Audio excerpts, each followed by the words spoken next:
सर्व दत्त परिवारास साष्टांग प्रणिपात. दत्त माझा मी दत्ताचा. श्रीपाद श्रीवल्लभ चरित्र अध्याय 17. श्री नामानंदांचे दर्शन. श्रीपादराजम शरणम प्रपद्ये. मी कुरगुड्डीला जात असताना मार्गात एक स्त्री केस मोकळे सोडून विचित्र हास्य करीत माझ्याजवळ आली. तिची मनस्थिती बरोबर नसल्याने ती काहीतरी अस्पष्ट ओरडत होती. ती माझ्याजवळ येताच मला तिची अत्यंत भीती वाटून माझे हातपाय थरथर कापू लागले. तिच्या मागोमाग हातात काठी घेऊन 2 क्रूर बलिष्ठ पुरुष येत होते. त्या स्त्रीने माझ्या पायावर डोके ठेवून तिचे त्या 2 राकट पुरुषांपासून रक्षण करण्याची विनंती केली. ते दृश्य पाहून माझा चेहरा पांढरा पडला. माझ्यासारख्या घरादारापासून दूर आणि परप्रांतात असलेला ब्राह्मण त्या स्त्रीचे रक्षण कसे करू शकणार होता. त्यावेळी माझ्या तोंडून अचानकपणे उद्गार निघाले, हे माते, तुला घाबरण्याचे मुळीच कारण नाही. या दुष्ट दुराचारी लोकांपासून श्रीपाद श्रीवल्लभ तुझे नक्कीच रक्षण करतील. तू निर्भयतेने उठून उभी राहा. त्या स्त्रीच्या मागे आलेले पुरुष माझ्याकडे आश्चर्याने पाहत होते. त्या 2 बलशाली पुरुषांच्या तुलनेत माझी शरीरयष्टी अगदीच किरकोळ होती. तरी माझे धैर्य आणि दृढतेने उच्चारलेले आश्वासन ऐकून ते आश्चर्यचकित झाले. ते म्हणाले, हे ब्राह्मणा, आम्ही या दुराचारी स्त्रीला मारण्यासाठी आलो आहोत. तू जर मध्ये पडलास तर तुला सुद्धा मारून टाकू. तू चांगल्या बोलाने आमच्या मार्गातून दूर हो. त्या दुष्टांचे हे वक्तव्य ऐकून माझ्यात एका अद्भुत शक्तीचा संचार झाला आणि मी म्हणालो, अरे, ब्राह्मण कुलात जन्म घेऊन निर्लज्जपणे गायीचा वध करून, गोमांस भक्षण करून, मदिरापान करून तुमच्यासारख्या दुर्जनांना माझ्या ब्राह्मणाचा आणि या निरपराध स्त्रीचा वध करणे काहीच कठीण नाही. मी पुढे येणाऱ्या सर्व परिस्थितीत सामोरे जाण्यास तयार होतो. मी पुढे त्यांना म्हणालो, तुम्ही या स्त्रीचा वध केल्यास तात्काळ कुष्ठरोगाने त्रस्त व्हाल. सर्व रोगांमध्ये हा अत्यंत भयंकर असा रोग आहे.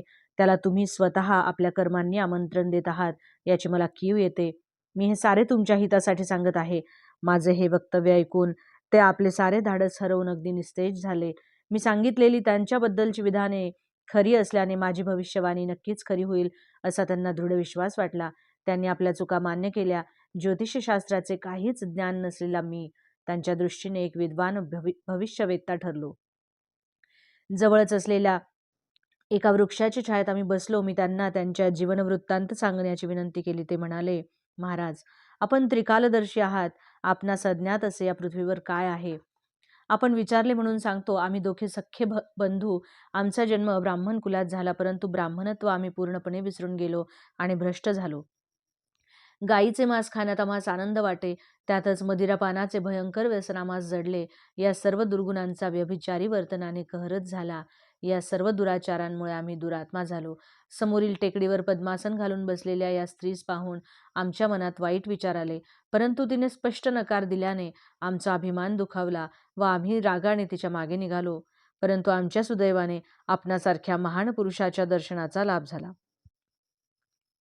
तेव्हा मी म्हणालो, बाबांनो, काय चांगले काय वाईट आहे याचा निर्णय करणारी सत्सत विवेक बुद्धी देवाने मानवाला दिली आहे. चांगल्या मार्गाने आपण गेल्यास चांगली फळे मिळतील, वाईट मार्गाने गेल्यास वाईट अनुभव येणार, यात शंकाच नाही. ही स्त्री सदाचारी असल्याने तिने तुमचे म्हणणे मान्य केले नाही. तुमची दृष्टी दोषपूर्ण असल्याने तुम्हाला ती स्त्री दुराचारिणी वाटली. तुम्ही तिच्याकडे वाईट भावनेने गेला होतात, परंतु आता तुम्हास आपल्या वाईट कर्माचा पश्चाताप होतो आहे. तुमची पापे परमेश्वर क्षमा करेल किंवा नाही ते मी सांगू शकत नाही. एक शुभ वार्ता मात्र. त्रैलोक्याचे आराध्य दैवत असलेले त्रिमूर्ती स्वरूप असणारे श्री दत्तप्रभू सध्या मानव रूपात श्रीपाद श्रीवल्लभ या नावाने कुरगुड्डी या गावी वास्तवास आहेत. त्यांचे दिव्य चरण तुमचा उद्धार करतील. त्यांच्या अनेक दिव्य लीला मी ऐकल्या आहेत. ती स्त्री म्हणाली, आपण माझे या दुष्ट पापी लोकांपासून रक्षण केलेत. आपण मला पित्या समान आहात. मी एक उच्च ब्राह्मण कुलात जन्मले. अगदी लहान वयातच माझा विवाह झाला. माझे दुर्भाग्य असे की माझा पती माझा अतिशय छळ करीत असे. मी मात्र त्याची मनोभावे सेवा करीत असे. तो माझ्यावर नको ते दोषारोपण करीत असे, ज्यामुळे मला अत्यंत मानसिक पीडा होई. त्याचे आईवडील, मोठी माणसे त्यास समजावण्याचा खूप प्रयत्न करी, परंतु तो कोणाचेच ऐकत नसे. हे सांगताना तिच्या डोळ्यातून घळघळ अश्रू वाहू लागले. थोड्या वेळाने तिने स्वतःच सावरून घेतले व पुढे सांगू लागली, आमच्या गावात एक मांत्रिक आला होता. त्याला ज्योतिषशास्त्राचे चांगले ज्ञान होते. त्याला माझ्या सासू सासऱ्यांनी बोलावून घेतले. त्याने माझी कुंडली मांडून चित्रविचित्र पूजा अर्चा करून म्हणाला, ही नीच जातीची स्त्री आहे. तिच्या हातून अनेक अमंगल कार्य घडली आहेत. त्यामुळे तिच्या पतीस नपुसंकत्व प्राप्त झाले. तिला घरातून बाहेर काढल्यावर तुमचे सारे गृहदोष नाहीसे होतील व माझ्या पूजा अर्चा फलित होतील. तिचा पतीसुद्धा चांगला सशक्त होईल. नंतर तुम्ही त्याचा विवाह दुसऱ्या कन्येबरोबर लावून द्या.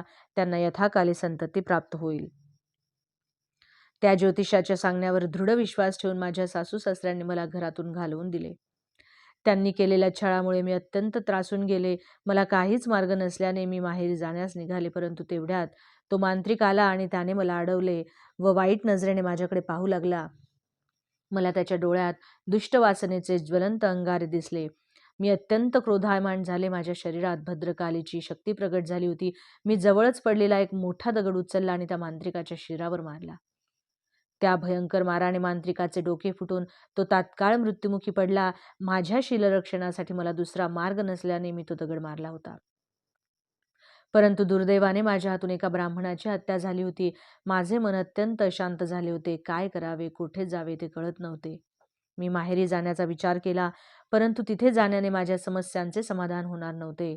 माझ्या आईवडिलांनी प्रेमाने माझा सांभाळ केला असता, परंतु माझे बंधू, वहिनी, भाऊजई माझ्याशी चांगले वागतील याची खात्री नव्हती. मांत्रिकाने मला दिलेला त्रास कोणाला सांगणार होते? मांत्रिकाची केलेली हत्या गावातील सर्व लोकांनी पाहिली होती. अशा बातम्या आगीप्रमाणे चोहीकडे पटकन पसरतात. या आवारातच एक औदुंबराचे झाड होते. हे झाड दत्तप्रभूंना अत्यंत प्रिय असल्याचे मी ऐकले होते. त्या झाडाखाली बसले असताना मला गाढ निद्रा लागली. थोड्या वेळाने जागे होऊन पाहिले तर माझ्या दोन बाजूस दोन नाग माझे रक्षण करीत होते. मी त्या दोन्ही नागांना नमस्कार केला तेव्हा ते नाग दुसरीकडे निघून गेले. मी दत्त दिगंबर जय गुरुदेव दत्त असा जप करीत होते.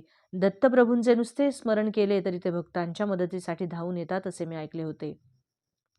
माझ्या भाग्याने औदुंबराच्या कृपाछायेत असताना मला श्रीपादप्रभूंचे कृपाछत्र माझ्या शिरावर असल्याची अनुभूती आली. मी नामस्मरण करीत असताना एक वाटसरू त्या वृक्षाच्या छायेत विश्रांतीसाठी थांबला. मी भयभीत होऊन त्याला विचारले, तू कोण आहेस? तू येथून निघून जा. तू गेला नाहीस तर एक दगड घेऊन तुला मारून टाकीन. थोड्या वेळापूर्वीच मी एका मांत्रिकाला मारले होते. तो वाटसरू म्हणाला, माई, मी रजक, धोबी कुलात जन्मलेला रविदास. मी दत्तप्रभूंचा भक्त आहे. मी कुरवपुरात राहत असे. श्री गुरुदत्त श्रीपाद श्रीवल्लभ रूपात भूतलावर अवतरले असून सध्या ते कुरवपूर क्षेत्रात वास्तव्य करीत आहेत. दूर दूर पसरलेल्या दत्तभक्तांना ही वार्ता कळावी म्हणून ते नवीन नवीन लीला करीत असतात. मी सध्या कुरवपूरला जात आहे. तुझी इच्छा असल्यास माझ्याबरोबर ये. कुरवपूर येथून जवळच आहे. मी माझ्या भावाकडे जाऊन तेथून पुढे कुरवपूरला जाईन. तेव्हा मी म्हणाले, तुमच्या बोलण्यावर मी कसा विश्वास ठेवू? तुम्ही सांगत असलेले श्रीपाद श्रीवल्लभ कोण आहेत हा विषय जाणून घेण्याची सुद्धा मला गरज नाही. ते जर दत्तमूर्ती असते तर त्यांनी माझे रक्षण केले असते. ते स्वतः श्री दत्तगुरू आहेत हे सिद्ध करण्याची जबाबदारी त्यांचीच आहे. मी श्रीपादप्रभूंचे नामस्मरण करीत नाही, परंतु श्री दत्तात्रेयांचे नामस्मरण करते. यावर जे घडेल ते मी पाहीन. तुम्ही तात्काळ येथून निघून जा, नसता काहीतरी प्रमाद घडेल. माझे वक्तव्य ऐकल्यावर तो गृहस्थ रविदास दत्त दिगंबर श्रीपाद श्रीवल्लभांचे नामस्मरण करीत निघून गेला. त्यानंतर एका टेकडीवर मी पद्मासन घालून ध्यान करीत बसले. त्याच वेळी हे दोन दुष्ट तेथे आले. त्यांची माझ्यावर विषारी नजर पडली आणि ते माझ्या मागे लागले. आपण माझी या दोन कामी दुष्टांपासून रक्षा केली. तेव्हा मी म्हणालो, हे माते, श्रीपादप्रभूंच्या कृपेने तुझे रक्षण झाले. ते अंतर्यामी असून कालातीत आहेत. या सृष्टीमध्ये विविध कालावधीत घटना घडत असतात. या सर्व घटनांच्या मागे ते स्वतः कारणरूपाने स्थित असतात. या सृष्टीत कारण नसलेले कोणतेच कर्म दिसत नाही. श्रीपाद श्रीवल्लभ स्वामींना निर्गुण, सगुण, निराकार, साकार यासारख्या कोणत्याच अवस्थेत कोणीच जाणू शकत नाही. प्रत्यक्ष वेदांनी सुद्धा त्यांच्यासमोर हात टेकले व नेती नेती आम्ही जाणत नाही असे म्हटले आहे. वेदांची ही अवस्था झाली तर सामान्य भक्त त्यांच्याबद्दल काय जाणू शकेल? त्यांच्या स्वरूपाचे ज्ञान त्यांना स्वतःलाच असणार यात तिळमात्र संशय नाही. आपण मात्र त्यांचे नामस्मरण करीत गेल्यास त्यांचा अनुग्रह नक्कीच होतो आणि सर्व दुःखातून आपली मुक्तता होते. मी दोन्ही ब्राह्मण आणि एक ब्राह्मणी सुशिला आम्ही चौघे मिळून कुरगुड्डीस जाण्यास निघालो. मार्गात आम्ही श्री दत्तप्रभू आणि श्रीपाद श्रीवल्लभांचे भजन करीत नामस्मरण करीत जात होतो. रस्त्यावरील लोकांना आम्ही भजन मंडळातील लोक असल्यासारखे वाटत होतो. मार्गात असलेल्या नामानंद स्वामी या थोर महात्म्यांच्या आश्रमात पोहोचलो. श्रीपादप्रभूंचे रूप परिवर्तन आणि शिष्य नामानंदास अनुग्रह. श्री नामानंद स्वामी हे त्रिकाल ज्ञानी महात्मा पुरुष होते. त्यांनी आमचे मोठे आदरपूर्वक स्वागत केले. त्यांनी आपला परिचय देण्यास सुरुवात केली. ते म्हणाले, माझ्या वडिलांचे नाव मायनाचार्यालू आणि माझे नाव सायनाचार्यालू. आमचे गोत्र भारद्वाज आणि आम्ही वैष्णव संप्रदायाचे आहोत. मी संन्यास दीक्षा घेतल्यावर माझे नाव नामानंद असे ठेवले. संन्यासोत्तर मी पूर्ण वैराग्य धारण करून पुण्यक्षेत्र आणि सिद्धतीर्थांच्या यात्रा केल्या. नंतर सद्गुरूंच्या शोधात निघालो. फिरत फिरत मी श्री पिठिकापुरम येथे येऊन पोचलो. आम्ही वैष्णव असल्याने श्री विष्णूचीच आराधना करतो. आमचे सोहळे कडक असते आणि आचार विचार उत्तम असतात. पिठिकापुरम येथील कुंती माधवाचे दर्शन घेऊन बाहेर आल्यावर समोर एक चांडाळ उभा असलेला दिसला. चांडाळाचे दर्शन आम्ही वाईट समजतो. तो चांडाळ समोर येऊन उच्च स्वरात म्हणाला, आमची दक्षिणा देऊन पुढे जा. मी आश्चर्याने त्याच्याकडे पाहत राहिलो. गावातील सर्व लोक हा प्रकार पाहत होते.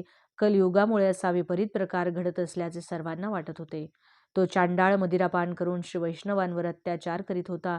एवढ्यात नामानंद त्यास म्हणाले, अरे चांडाळा, तू कोण आहेस? मी एक वैष्णव ब्राह्मण आहे. माझे नाव नामानंद आहे. तू मला दक्षिणा मागणे योग्य वाटत नाही. त्या चांडाळाचे डोळे लाल झाले होते. त्याचा भयंकर चेहरा कोणाचाही भय वाटावे असा होता. नामानंदांच्या शांत भाषणामुळे तो अधिकच क्रोधित झाला होता. तो चांडाळ नामानंदांना म्हणाला, तू सद्गुरूंच्या शोधात वेड्यासारखा फिरत आहेस. तू मला ओळखत नाहीस. मीच तुझा सद्गुरू आहे. मीच तुला संन्यासोत्तर नामानंद असे नाव दिले. तू तुझ्याजवळ असलेली सारी संपत्ती मला गुरुदक्षिणा म्हणून अर्पण कर आणि सर्वासमक्ष मला साष्टांग नमस्कार करून गुरु म्हणून माझा स्वीकार कर. तू जर असे केले नाहीस तर मी तुझा सर्वनाश करीन. तुझ्या शरीराचे तुकडे करून तुला मरणप्राय यातना देईन. श्री नामानंदांबरोबर त्या चांडाळ वर्णातील व्यक्तीने अतिशय कडक व्यवहार केला होता. तो पुढे म्हणाला, मी सांगेन तसे तुला वागले पाहिजे. तू देवांची कितीही आराधना केलीस तरी तुला मदत कोणीही करणार नाही. एवढे बोलून तो चांडाळ नामानंदांवर चाल करून आला. नामानंदांच्या मनात नसताना केवळ दुसरा उपाय नसल्याने त्याने त्या चांडाळाचे पाय धरले. त्यांचे सर्वस्व त्या चांडाळाला गुरुदक्षिणा म्हणून अर्पण केले. देवाची आपण जी कल्पना करतो त्यापेक्षा तो कसा विपरीत असतो याची कल्पना नामानंदांना आली. परंतु तितक्यातच तो चांडाळ स्वामींना दिव्य मंगलशा स्वरूपात दर्शन देत असल्याचा भास झाला. त्याच्या त्या दिव्य नेत्रातून अनंत दया करुणा यांचा वर्षाव झाल्यासारखा वाटत होता. दिव्य मंगलमूर्ती असलेल्या त्या भगवानांनी म्हटले, मी श्री दत्त आहे. सध्या श्रीपाद श्रीवल्लभांच्या स्वरूपात मी पिठिकापुरम येथे अवतरित झालो आहे. तू माझा भक्त आहेस आणि मी तुझा सद्गुरू आहे. तू माझे सर्वस्व झाला आहेस. मीच सच्चिदानंद आहे. तू उद्यापासून नामानंद नाम धारण करून धर्मप्रचार कर. तुला सुख आणि शांती प्राप्त होईल. शेवटी माझ्या पदास येशील असे सांगून चांडाळाच्या वेशात असलेले दत्तप्रभू अंतर्धान पावले. श्री नामानंद स्वामींना श्रीपाद श्रीवल्लभांकडून भोजनाचे आमंत्रण. अशा प्रकारे नामानंद संन्यासी पिठिकापुरम येथील श्रीपाद श्रीवल्लभांचे दर्शन घेण्यासाठी पुढे निघाले. त्यांना मार्गात कोणी भिक्षा दिली नाही. भुकेने त्यांचा जीव व्याकुळ होत होता. सर्वजण त्यांच्याबद्दल शंका घेत होते. त्यांना वाटले, हा एक वेडा आहे. एक चांडाळ येऊन यांच्याकडून गुरुदक्षिणा घेऊन गेला. हा ब्राह्मण असून याने चांडाळाला आपला गुरु केला म्हणून हा अस्पृश्य झाला आहे. म्हणून याला भिक्षा देणे म्हणजे शास्त्रविरुद्ध होईल. या विचाराने पिठिकापुरम गावातील लोकांनी नामानंद स्वामींना भिक्षा घातली नाही. फिरत फिरत ते अप्पलराज शर्मांच्या घरी पोचले. अत्यंत भुकेमुळे तोंडातून शब्द बाहेर पडत नव्हते. कसे बसे ते ओम भिक्षान देही म्हणाले. तेवढ्यात दार उघडून घरातून श्रीपाद श्रीवल्लभ अन्नाचे भरलेले ताट घेऊन आले. त्यांना ओसरीवर बसवून त्यांनी स्वहस्ते नामानंद स्वामींना खाऊ घातले. केवढे ते भाग्य! विश्वनियंता आपल्या भक्ताला स्वहस्ते जेवण भरवित होता. धन्य ते गुरु आणि धन्य ते शिष्य. जेवण झाल्यावर त्या अनंत शक्ती स्वरूप अशा विधात्याने आपला हात नामानंदांच्या शिरावर ठेवला आणि आशीर्वाद दिला. तुला सर्व सिद्धी प्राप्त होतील. कशासाठीही तुला हात पसरावा लागणार नाही. तू कोठेही असलास तरी मी तुझ्याबरोबर अदृश्य रूपाने असेन. मी डोळ्यांच्या पापणीप्रमाणे तुझे रक्षण करील. असे आशीर्वाद आणि अभय वचन दिले. त्या दिवसापासून धर्मप्रचारासाठी संन्यासी होऊन नामानंद भ्रमण करीत होते. अदृश्यपणे श्रीपाद प्रभूंचा दिव्य हस्त स्वामींचे रक्षण करीत असे. अशा प्रकारे स्वामींनी आम्हास त्यांच्या आश्रमात स्वतःबद्दलची संपूर्ण माहिती सांगितली. 4 प्रकारचे जीवनमुक्त प्राणी. नामानंद स्वामींच्या आश्रमात सर्व शिष्य बसलेले असताना एका शिष्याने गुरूंना प्रश्न विचारला, स्वामी, श्री दत्तांची आराधना केल्याने शीघ्र मोक्ष प्राप्ती होते, यासाठी काही साधना, मंत्र, विधाने आहेत का? माझ्या शंकेचे समाधान करून मला कृतार्थ करावे. त्यावर प्रसन्न चित्ताने श्री स्वामी म्हणाले, हे पुत्र, वासना त्याग म्हणजेच मोक्ष आहे. शरीरपतनानंतर मोक्ष मिळतो असा नियम नाही. शरीर प्रारब्धानुसार शरीराला विविध अनुभव येत असतात. ज्या सत्पुरुषांचा जीवात्मा मुक्त अवस्थेत असतो त्यांना जीवनमुक्त असे म्हणतात. आपल्या इष्टदेवतेच्या सतत सानिध्यात राहणे यालाच सालोक्य मुक्ती असे म्हणतात. या अवस्थेत साधक इष्टदेवतांच्या लोकात राहतो. यापेक्षा अधिक पुण्यवान भक्तांना इष्टदेवतांच्या समीप राहण्याचे भाग्य लाभते. याला सामिप्य मुक्ती असे म्हणतात. त्यापेक्षा विशेष पुण्य करणाऱ्या भक्तांना इष्टदेवतांचे स्वरूप प्राप्त होते. त्याला सारूप्य मुक्ती असे नामाभिधान आहे. यापेक्षा सुद्धा उच्च स्थिती प्राप्त झाली म्हणजे भक्त इष्टदेवतांच्या चैतन्यातच एकरूप होऊन जातो. या अवस्थेस सायुज्य मुक्ती असे म्हणतात. या आध्यात्मिक चिंतनात दत्तभक्त इहलोकी राहून सालोक्य मुक्तीचा अनुभव घेत असतात. ते शरीराने प्रारब्धाचे भोगत असले तरी मनाने ते श्री दत्तप्रभूंच्या चरणाशी सतत निमग्न असतात. त्यांना सदैव श्री दत्तप्रभूंचेच ध्यान असते. सृष्टीधर्म आणि सूक्ष्म सृष्टीतही कालचक्र हे चालूच असते. सृष्टीचा चिदविलास अंतःदृष्टीने पाहून दत्तभक्त आनंदाने विभोर होतो. स्वार्थरहित योगाच्या दिव्य शक्तीने विश्वकल्याण होत असते. त्यात त्यांचा निस्वार्थीपणा दिसून येतो. याप्रमाणे हा योगी इहलोकी आपले कल्याण करून सामिप्य मुक्ती प्राप्त करून घेतो. असा भक्त श्री दत्तप्रभूंच्या दिव्य लीला अंतर्दृष्टीने पाहून त्यांचे मनन चिंतन करून सालोक्य मुक्तीपेक्षा श्रेष्ठत्व प्राप्त करून सर्वोच्च आनंद प्राप्त करून घेतो. जीव शरीर बंधनात असताना त्याला अनेक वासना, इच्छा आपल्या बंधनात ठेवतात. परंतु जेव्हा त्याला मुक्त अवस्थेचे ज्ञान होते तेव्हा त्याला खूप हलके हलके वाटते. याप्रमाणे इच्छा वासनारहित लघु जीव आनंदात रममान असतात. सायुज्य मुक्तीचा लाभ झालेल्या दत्तभक्तांमध्ये श्री दत्तलीला यथेच्छ मात्रेने प्रगट होतात. या भक्तांना आणखी काही प्राप्त करून घ्यावे अशी इच्छाच नसते. श्री दत्तप्रभूंचे दर्शन, स्पर्श, संभाषण आणि अनुग्रह प्राप्त झालेल्या भक्तांना त्यांचे सतत रक्षण मिळत असते. इहलोकात किंवा परलोकात प्राप्त होणारे महदैश्वर्य श्रीपाद श्रीवल्लभ स्वामीच देतात. मानव विविध देवतांना वेगवेगळ्या स्वरूपात भजतात. हे सर्व देव श्रीपाद प्रभूंचे दिव्य अंश असतात. त्या त्या देवतांकडून श्रीपाद श्रीवल्लभ त्या भक्तांना अनुग्रह देतात. श्री दत्त आराधनेची विशेषता. यावर मी म्हणालो, आपण विविध रूपात असलेल्या देवांची पूजा अर्चा करावी का श्रीपाद श्रीवल्लभांची आराधना करावी? देव श्रीपाद श्रीवल्लभांपेक्षा वेगळे आहेत? याबद्दल आपण कृपा करून विश्लेषण करून सांगावे. यावर नामानंद म्हणाले, एका मुलीचा विवाह होऊन ती आपल्या सासरी गेली. काही महिन्यानंतर त्या मुलीचे मोठे भाऊ तिला भेटायला गेले. मुलीची सासू म्हणाली, तुमची बहीण आमच्या घरी विविध प्रकारच्या चोऱ्या करते. दूध, दही, लोणी, तूप ती चोरून खाते. एखादी चोरी मी सहन केली असती, परंतु इतक्या चोऱ्या? तेव्हा त्या बहिणीचा भाऊ तिला म्हणाला, ताई, तू चोरी करणे सोडून दे. तू केवळ दूध घेत जा, म्हणजे तुझी सासू रागवणार नाही. दुधात सर्व काही असते. याप्रमाणे एकट्या श्री दत्ताची आराधना केल्यास सर्व काही मिळते. लोक आपल्या आवडीप्रमाणे वेगवेगळ्या देवांची आराधना करतात. शिवाची पूजा केल्याने विष्णू प्रसन्न होत नाही, तसेच विष्णूच्या पूजेने शिव प्रसन्न होत नाही. सगुण आणि साकार देवांची पूजा केल्याने भक्ताच्या कर्माप्रमाणे फळ मिळते. अनेक जन्मातील केलेल्या पापपुण्याचे फळ क्षीण स्थितीत असेल तर पुण्य महाविशेष मध्ये जमा होते. यावेळी श्री दत्तप्रभूंची भक्ती प्राप्त होते. अशा भक्ताला सर्व सिद्धी प्राप्त होतात. ब्रह्मदेवाने लिहिलेल्या प्रारब्धास कोणी बदलू शकत नाही. परंतु श्री दत्तप्रभूंच्या भक्तांच्या बाबतीत मात्र श्री दत्त ब्रह्मदेवाला आदेश देऊ शकतात. जीवाच्या शारीरिक, मानसिक, आध्यात्मिक स्थितीला श्री विष्णू कारणीभूत असतात. कच्च्या अवस्थेत असताना महायोग शक्तीने जीवात प्रवेश केल्यास शरीर, मन, बुद्धी त्या शक्ती सांभाळू शकत नाही आणि अग्निज्वालेचा दाह झाल्यासारखे वाटते. जीवांचे जीवनमान सुरळीत चालण्यासाठी भगवान विष्णू आपणास सहाय्य करतात.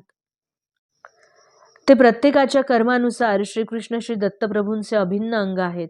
श्रीकृष्णाने गोवर्धन पर्वत अंगुलीवर धारण केला होता, हे सर्वांना ज्ञात आहेच. गोकुळातील साऱ्या गोपी आणि गोप पूर्वजन्मातील महान ऋषी होते. त्यांनी रचलेले महान ग्रंथ पर्वत रूपाने अवतरित झाले होते. या महान ग्रंथांचे विभेदन होऊन त्यातून प्रचंड महायोग शक्ती निघते तेव्हा जीवास खूपच हलके हलके वाटते. या सूक्ष्म स्थितीत जीवाला महायोगानंद मिळतो. हा मिळवण्यासाठी कठीण तपश्चर्या लागते. श्रीकृष्ण भगवान आपल्या भक्तांचा, आश्रितांचा संपूर्ण भार स्वतः पेलून घेतात. त्यांचे ग्रंथी विभेदन करून त्यांना शक्ती प्रदान करतात. हे आध्यात्मिक रहस्य आहे. बौद्धिक दृष्टीने पाहिल्यास श्रीकृष्ण गोवर्धन पर्वत उचलून सर्वांचे रक्षण करीत आहेत असे वाटते. श्री दत्तप्रभूंचा तो संकल्पच होता. परिस्थितीला बदलायचे, परिणामक्रमाला शीघ्रपणे करण्याचे आदेश ते श्री विष्णूंना देत असत. या प्रक्रियेत भक्तांच्या प्रारब्धामुळे मार्गात येणाऱ्या अडचणी, त्यांचे अनुभव त्यांच्या नकळत त्यांना सुसह्य होत असत. श्रीपाद श्रीवल्लभ आपल्या भारी भक्कम विद्यांवर भक्तांचा भार वाहतात. श्रीपादप्रभू किती दयाळू आणि कारुण्यमूर्ती आहेत. श्रीपादप्रभूंच्या अवताराचे मुख्य लक्ष त्यांच्याबरोबर सायुज्य स्थिती अनुभवणाऱ्या योग्यांनी 1,25,000 अनुयायी करण्याचा संकल्प केला होता. त्याची पूर्तता करणे हे होते. ते कर्मबंधनाच्या स्पंदनातून सर्वांना मुक्त स्थितीत आणून रुद्राच्या अंशरूपाने प्रगट होऊन कोट्यानुकोटी जन्मानंतर येणाऱ्या त्या जन्मांचा विनाश करून त्या जीवात्म्याला मुक्ती देतात.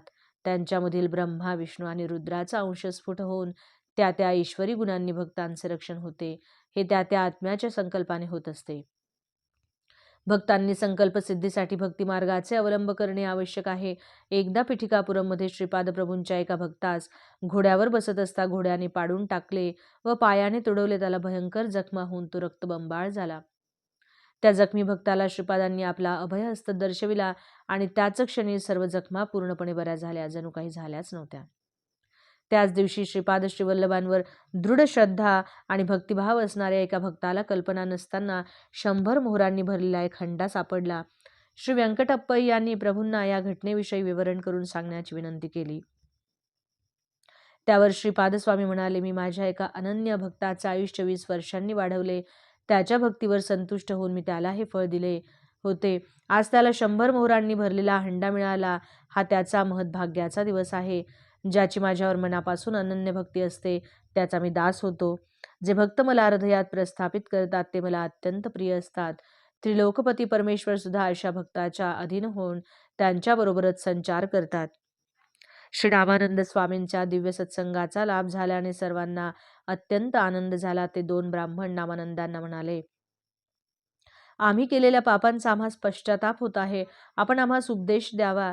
यावर श्री नामानंद स्वामी म्हणाले, तुम्ही एकभुक्त व्रत करा, कष्ट करून धन संपादन करा आणि त्या धनाचा उपयोग सद्ब्राह्मणांना अन्नदान करण्यासाठी करा. त्यामुळे तुमच्या पापांचे क्षालन होईल. असे वर्तन केल्यास श्रीपादप्रभूंचे प्रत्यक्ष अथवा स्वप्नामध्ये दर्शन होईल. मंत्र दीक्षा मिळाल्यावर सुद्धा तुम्ही सदाचाराने वागले पाहिजे. जर तुम्ही पूर्वीच्या सवयीनुसार पुन्हा दुराचारास प्रवृत्त झाल्यास श्रीपादस्वामी तुम्हास दुप्पट शिक्षा देतील, याचे ध्यान असू द्यावे. दत्तात्रेयांच्या आराधनेचे फल. सुशीला नावाच्या ब्राह्मण स्त्रीने श्री रामानंदांना विचारले, स्वामी, संकटातून कशी सुटका करून घ्यावी? त्यावर त्या प्रसन्नचित्त नामानंद स्वामींनी सांगितले, आत्मा हा निरंतर असतो. त्याला जन्ममरण नसते. त्याला अग्नी जाळू शकत नाही, शस्त्र इजा करू शकत नाही, पाणी त्याला भिजवू शकत नाही, वारा त्याला सुकवू शकत नाही. मनुष्य मात्र कोट्यावधी वेळा मृत्यू पाहून पुन्हा जन्म घेतो. तू अनघा देवीचे व्रत केल्यास तू संसारात सुखी होशील. तसेच तू देवी समवेत श्री दत्तात्रेयांची आराधना करून त्यांना संतुष्ट करून घे. असे केल्याने श्री दत्तात्रेय नक्कीच तुझ्यावर अनुग्रह करतील. श्री बापनाचार्यालू श्री दत्तात्रेयांचे दर्शन घडले व त्यांनी सिद्धमंगल स्तोत्र लिहिले. प्रत्यक्ष दत्तांच्या दर्शनाच्या अनुभवतीने गायली जाणारी या स्तोत्रातील अक्षरे अत्यंत प्रभावशाली आहेत. त्या अक्षरांमधील चैतन्य हे युगानुयुगे विलसत राहील. या स्तोत्रात व्याकरणदृष्ट्या कोणताही दोष अथवा त्रुटी नाही. या स्तोत्राचे पठन करण्यासाठी कोणताही विधिनिषेध नाही. मला ते स्तोत्र श्री बापनाचार्यालूंच्या मुखातून ऐकण्याचे भाग्य लाभले. हे स्तोत्र माझ्या हृदयावर अंकित झाले आहे. सिद्धमंगल स्तोत्र. श्रीमदनंत श्री विभूषिता अप्पल लक्ष्मी नरसिंह राजा, जय विजयी भव दिग्विजयी भव, श्रीमदखंड श्री विजयी भव. श्री विद्याधरी राधा सुरेखा श्री राखीधर श्रीपादा, जय विजयी भव दिग्विजयी भव श्रीमदखण्ड श्रीविजयी भव। माता सुमती वात्सल्यामृत परिपोषित जय श्रीपादा। जय विजयी भव दिग्विजयी भव श्रीमदखण्ड श्रीविजयी भव। सत्य ऋषीश्वर द्रुहितानंदन बापनाचार्यानुत श्रीचरणा। जय विजयी भव दिग्विजयी भव श्रीमदखण्ड श्रीविजयी भव। सावित्रिकाटक चयन पुण्यफल भारद्वाज ऋषिगोत्र संभवा। जय विजयी भव दिग्विजयी भव श्रीमदखण्ड श्रीविजयी भव। दो चौपाती देव लक्ष्मी गण संख्या बोधित श्रीचरणा। जय विजयी भव दिग्विजयी भव श्रीमदखण्ड श्रीविजयी भव। पुण्यरूपिणी राजमाम्बसुत गर्भ पुण्यफल संजाता। जय विजयी भव दिग्विजयी भव श्रीमदखण्ड श्रीविजयी भव। सुमती नंदन नरहरिनंदन दत्त देव प्रभु श्रीपादा। जय विजयी भव दिग्विजयी भव श्रीमदखण्ड श्रीविजयी भव। पीठिकापुर नित्यविहारा मधुमती दत्ता मंगलरूपा। जय विजयी भव दिग्विजयी भव श्रीमदखण्ड श्रीविजयी भव। परमपवित्र अशा सिद्धमंगल स्तोत्राचे पठन अनघाष्टमीचे व्रत करून केल्यास सहस्त्र सद्ब्राह्मण जीव घातल्याचे पुण्य प्राप्त होते, तसेच स्वप्नात सिद्ध पुरुषांचे दर्शन होते। याच्या पठनाने मनातील सर्व कामना पूर्ण होतात। जे भक्त मन काया आणि कर्मांनी श्री दत्तात्रेयांची आराधना करून या स्तोत्राचे पठन करतात ते श्रीपाद श्रीवल्लभांच्या कृपेस पात्र होतात। तसेच याच्या नियमितपणे गायनाने सूक्ष्म वायुमंडलातील अदृश्य रूपाने संचार करणाऱ्या सिद्धी प्राप्त होतात। श्रीपाद प्रभूंच्या सुशिलेचा पतीस अनुग्रह। श्री नामानंद स्वामींची अमृतवाणी ऐकल्यावर मला एक कल्पना सुचली। मी श्री नामानंदांना म्हणालो, हे स्वामी, या स्तोत्राच्या पारायणात श्रीपाद प्रभूंच्या दिव्य लीलांचे वर्णन यथाप्रसंग सांगावे अशी आपल्या चरणी नम्र प्रार्थना आहे। आम्हा तिघांवर दयेचा सतत वर्षाव करणाऱ्या स्वामींनी आम्हावर आनंद दृष्टी टाकली आणि आमच्या विनंतीस मुखसंमती दिली। त्या रात्री आम्ही श्रीपाद प्रभूंचे नामस्मरण केले। स्वामींनी लीलाकथन करीत सिद्धमंगल स्तोत्राचे गायन केले। त्या दिव्य अनुभूतीमध्ये रात्र केव्हा संपली ते कळलेच नाही। उशक काल होताच श्रीपादांची मंगल आरती केली। थोड्याच वेळात अन्नसामुग्रीने भरलेली एक बैलगाडी आश्रमात आली। गाडीवान खाली उतरला। त्याने सारी खाद्य सामुग्री बैलगाडीत उतरवून आश्रमात ठेवली। नंतर तो सुशिलेस उद्देशून म्हणाला, थोड्याच वेळात तुझा पती सासू सासरे दुसऱ्या बैलगाडीतून येतील। त्या गाडीवानाच्या बोलण्यात एक वेगळेच माधुर्य होते। तो दिसण्यास इतर गाडीवानासारखा नव्हता। सारखे त्या गाडीवानाकडे पाहत राहावे असे वाटत होते। परंतु तो सामान उतरवून निरोप सांगून त्वरेने निघून गेला। त्यावेळी नामानंद स्वामी ध्यानावस्थेत होते। त्यातून बाहेर आल्यावर त्यांनी विचारले, तो गाडीवान कोठे आहे? तो सामान ठेवून निघून गेल्याचे आम्ही सांगितले। ते ऐकताच स्वामी म्हणाले, तुम्ही किती भाग्यवान आहात। मीच अभाग्य आहे, ते पुढे म्हणाले। परमकारुण्यमूर्ती श्रीपाद श्रीवल्लभ आपणासाठी गाडीवानाच्या रूपाने अन्न सामुग्री घेऊन आले। त्यांनी तुम्हाला दर्शन दिले। नंतर सुशिलेकडे वळून म्हणाले, हे सुशिले, तुझे नशीब उदयास आले। तुझ्या पतीचे नपुसंकत्व गेले। तुझे सासू सासरे आणि पती दुसऱ्या बैलगाडीतून येत आहेत। त्रिकालज्ञानी नामानंदांनी सांगितल्याप्रमाणे सारे घडून आले। सुशिला आपला पती व सासू सासऱ्यांबरोबर आपल्या घरी गेली। मी आणि त्या दोघा ब्राह्मणांनी श्री स्वामींना कुरगुड्डीस जाण्याची अनुज्ञा मागितली। श्री नामानंद स्वामींचा आशीर्वाद घेऊन आम्ही कुरगुड्डीच्या मार्गाने निघालो। श्रीपाद श्रीवल्लभांचा जय जयकार असो। अवधूत चिंतन श्री गुरुदेव दत्त। दिगंबरा दिगंबरा श्रीपाद वल्लभ दिगंबरा।